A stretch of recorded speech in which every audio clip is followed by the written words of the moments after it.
I think, hot take, maybe? I'm not sure. Let me know in the comments. Galbrena as a playable unit is actually one of the best designed DPS units in the entire game.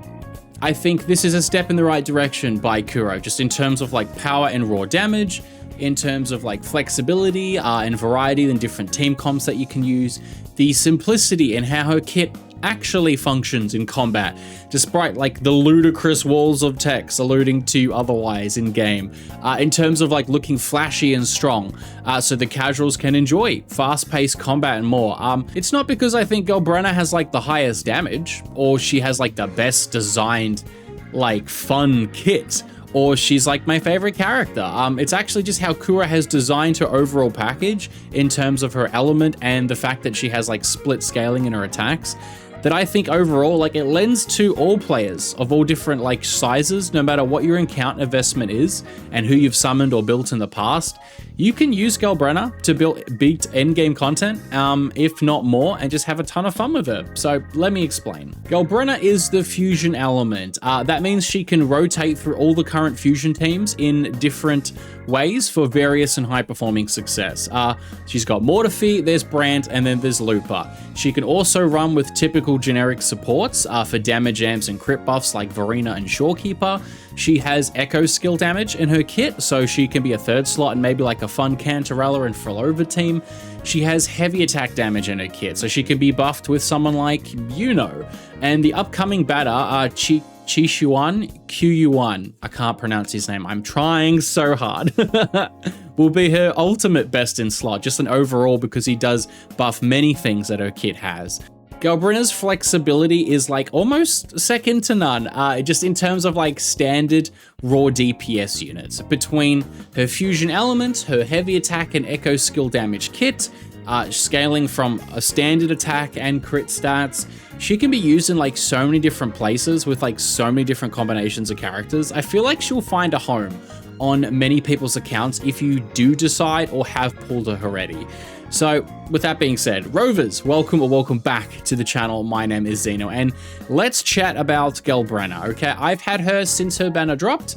My summons are at the end of my review of the 2.7 story, linked below the like button, if you can call them summons. But I gotta say, just overall though, Galbrena has actually surprised me quite a bit. Before we go too much further, if you like what I do here, just giving you my average opinion in some casual content, remember to like, comment, and subscribe.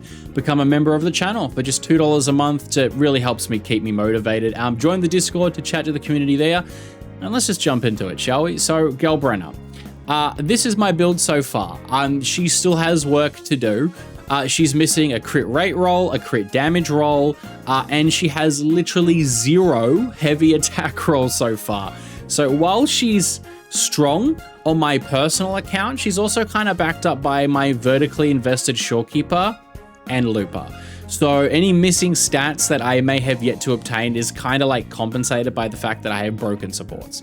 So, but that's just a personal thing for my account. It's a little unrelatable, but if you're not new around here, that's kind of the norm at this point.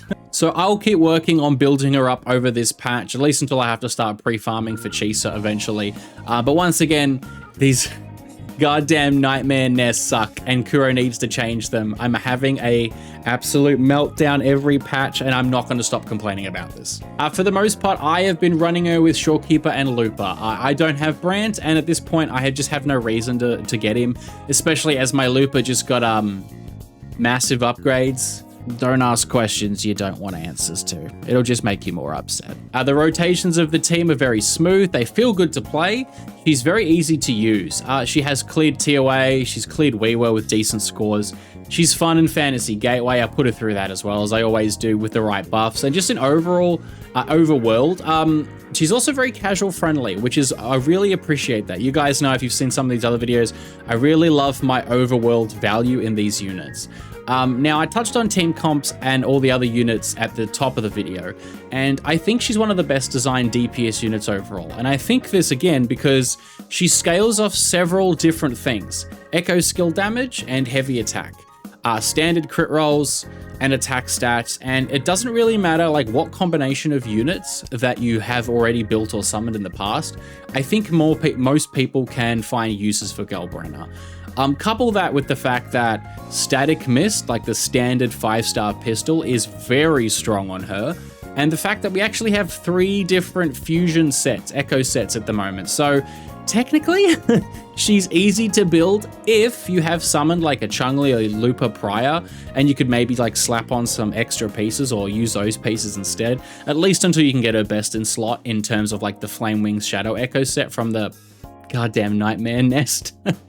I'm gonna keep complaining about this. It just makes her easy to slot into like multiple different team comps, and she also is fairly free-to-play friendly to those with limited budgets. So I believe her highest damaging team at the moment is actually Brant and Lupa.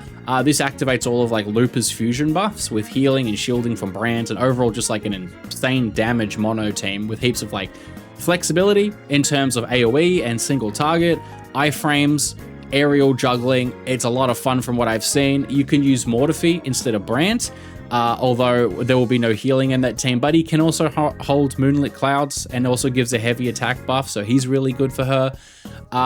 This will change probably when Q1 drops. It might be Galbrena, Q1, and Shorekeeper.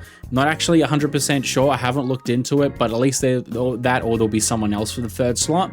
I've seen showcases of Frolova and Cantarella, which at first I was like, oh, that's interesting. But then I'm like, no, it actually makes a little bit of sense. Because Frolova especially can help give Galbrena an extra echo skill for Galbrena's After Flame mechanic, because she builds up with the amount of echo skills the team uses. And like a small heavy attack buff as well on her outro, which means the team actually runs very smoothly from Cantarella, who buffs Frolova, and then who Frolova buffs Galbrena, and then you can start again and heal back up. It actually works surprisingly really well. Yuno is another really very strong unit because she has a 50% heavy attack buff on her outro. And she is also very high personal damage, like as a sub DPS. So that's also a very good option if you have her recently. Mine's specifically is S2 from my last video. So my Yuno kind of does like main DPS levels of damage, sorry. So my Galbrena kind of comes in and like cleans up after Yuno, like with another wave of main DPS. It's actually very strong for me personally on my account. It's also a lot of fun. Verena obviously is a great choice just because of her basic attack and damage amp buffs with a very fast rotation. Shorekeeper, of course, is an insane overall unit with a ton of buffs.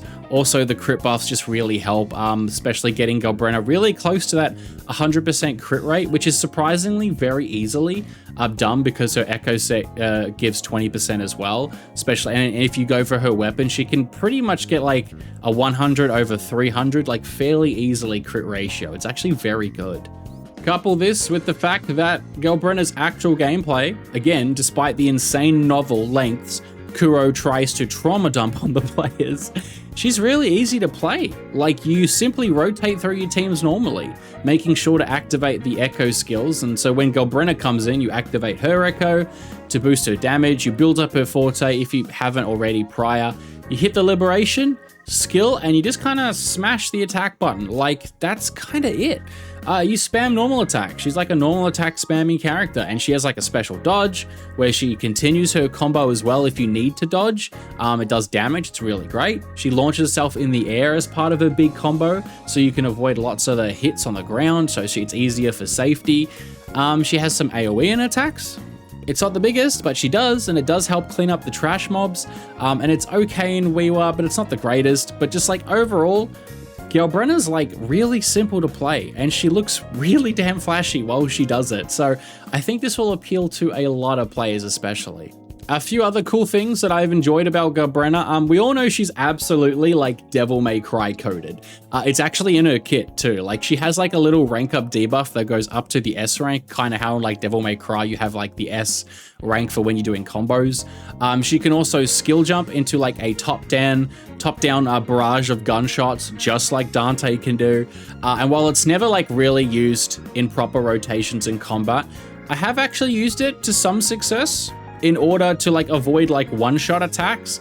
And I was facing some holograms earlier trying to test her out, and it was actually fairly helpful for that.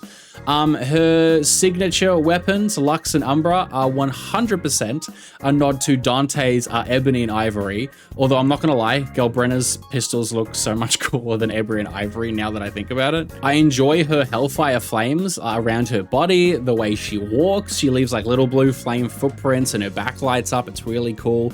I enjoy the fact that the overworld, for overworld content and exploration, you can actually hit the attack button and then hit the dodge really quickly to slide around. And you can do this for like a very long time until your stamina runs out. And couple that with her dodge jump skill, and you can actually clear ground very fast around the map. Like this will be very good for when we actually lose flying in 3.0 to have like more resonators with like different traversal options. And speaking of overworld, she's not locked to using liberation, which is very nice. Like it's very easy to just swap between the teammates, you know, hit the echo skills if you want to get the buffs up, but you don't have to. So even if you don't do that, she builds up Forte fast enough with her demon trigger state. Another DMC nod, it 100% is. And she just like blasts away effortlessly. It also lasts upwards of 50 seconds. Like it is abnormally long. Like, so if you don't use all of your forte, like killing like enemies and you kill them really fast, there's a good chance that you can use the traversal options of like sliding and jumping around to reach the next group of enemies and then continue to unleash like your hellfire until your forte actually runs out. It's actually really handy.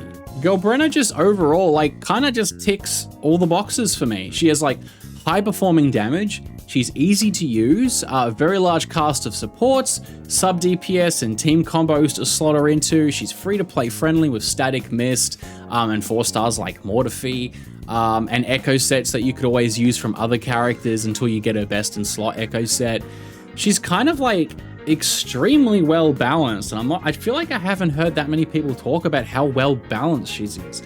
More than most other major DPS units. Like she doesn't have like a single massive downfall or negative compared to like some of the other units, that if you don't have her best in slot weapon, you don't have her best in slot teammates, her best in slot investments, that she's going to feel like absolutely awful to play and like be super weak in content. She has like clear vertical investment paths depending on like what you prefer, the teams or the weapons. And I think she's going to age like very, very well into the future and into 2026 personally. So with that being said, what do you think about Galbrena? Like, where would you rank her compared to other DPS characters? What teams are you using? Like, if you skipped or summoned her, why or why not? Like, are you going for a clear best in slot in QQYuan? I cannot pronounce his name. I'm trying so hard. Help me. Do you like where Kuro is going with the recent DPS? Like someone that has like tons of options, vertically, horizontally to summon and invest in, so all players can kind of make use of her, like just like to varying degrees. But yeah, that all being said though, I'll leave the video there. So thank you so much for watching and or listening. I hope you guys are having a fan-freaking-tastic rest of the day. And as always, my name is Zeno, and you guys take care now.